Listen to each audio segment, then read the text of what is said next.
ભાગવત કથા છે ને, ભાગવત કથા ઘણી વાર આપણને એવું થાય કે ભાગવત સપ્તાહમાં આવડા મોટા મંડપ નખાય છે, ભાગવતું વાંચાય છે, આનું કારણ શું? આનાથી કઈ ફાયદો ખરો?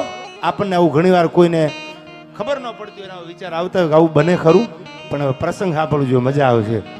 ભાગવત સપ્તાહ નાખવાનું, ભાગવત સપ્તાહ અહીંથી જે મંડપ જે નાખ્યા છે, ભાગવત સપ્તાહ મંડપ નાખવાનું, અને ભાગવત સપ્તાહનું આ સરસ મજાનું જે પૈપાન થાય છે, એ ભાગવત સપ્તાહ વાંચવાનું કારણ શું છે એ તમને ખવાયથી.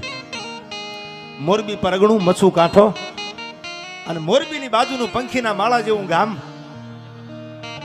પછી અહીંથી ગીતો છંદો મારે હજી જગદંબા બલાડને યાદ કરવી છે, પણ ભાગવત સપ્તાહનો મહિમા શું છે એનો એક પ્રસંગ ટૂંકમાં કહી દઉં. જે કથાના મંડપ નીચે હું તમે બેઠા છીએ એ પ્રસંગને અનુરૂપ વાત યાદ આવે.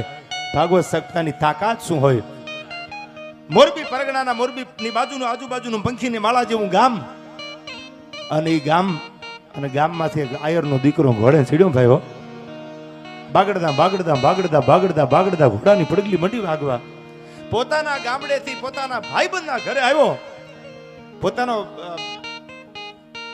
વાહળી હતી કડે ટીંગાડેલી, એમાં પૈસા હતા 1000 રૂપિયા ઈ જમાનાના. પોતાના ભાઈબંધના ઘરે આવ્યો અને પોતાના ભાઈબંધને ત્યાં વાળું પાણી કર્યા. સાંજ પડવાનું ટાણું થયું. સાંભળજો, જે મંડપમાં હું તમે બેઠા છી, મંડપ અને કથા પૈપાન કરવાનું પરિણામ અને એનું ફળ શું એનો દાખલો ઇતિહાસ જેનો ગવાહ છે આજ પણ. એ ઘોડે ચડેલો આયરનો દીકરો પોતાના ભાઈબંધને ત્યાં મહેમાનગતિ કરી. હાજ પડી ગયેલી, રૂજુ કુંજુ વેળા થઈ ગયેલી. ભગવાન ભાણખુરદ દાદો રંદાદેના ઓડે દૂધના કટોરા પીવા જવાની તૈયારી કરે. પાખું પરવારી પંખીડા અગણિત કરતા અવાજ તાતો માળે હલે મલકતા ઓલા મેર બેઠા મહારાજ. અરે ભમક જાલર ભાંગની પ્રેમાલ કાને જા પડી ઉર નેન હૈયા આનું સંગી. થનક તનક તંથની મળવા પતિને બની ઠની મહારાજ બેઠા મેરે હેઠા. અને આમ સંધિયા નાવતી સંધિયાનું ટાણું થયેલું. સંધિયાના ટાણે પોતાના ભાઈબંધને ત્યાં મહેમાન ગતિ કરી, વાળું પાણી કર્યા અને કીધું ભાઈ હું નીકળી જાવ હવે.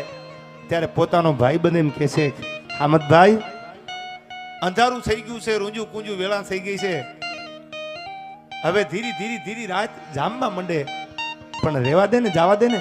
માંડીવાળને રોકાઈ જા આજની રાત,